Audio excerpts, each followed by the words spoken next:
This is encouraging.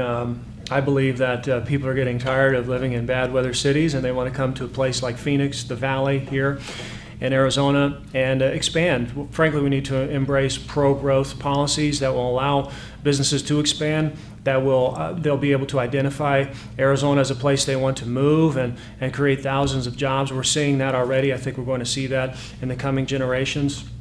But more than anything, I think we have to realize that just in Maricopa County and in my district, roughly 85% of all businesses are considered small businesses.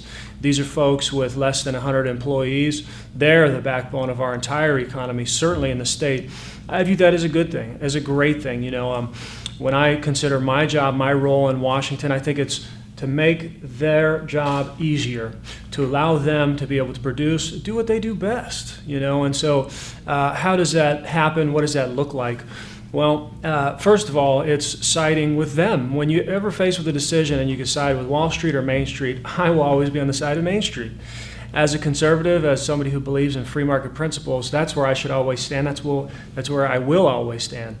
And so I view it as three legs to a stool. How do we grow the economy and advance economic freedom?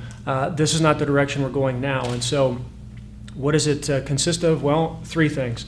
One, spending reform.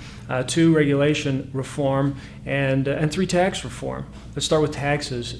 It's been proven bipartisan across party lines. Again, a part of my pragmatic approach.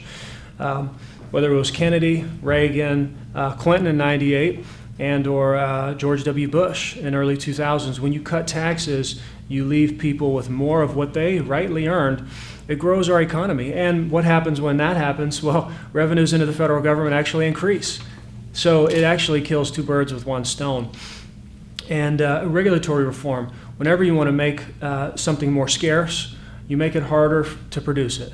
And so I'm of the ilk that the best way to create jobs and production is to make it easier, and that's by streamlining regulation. We can sunset regulations that negatively impact the economy by $100 million or more every year, and that's something that the CBO can score. And that's one example of regulatory reform. And we need to balance our budget.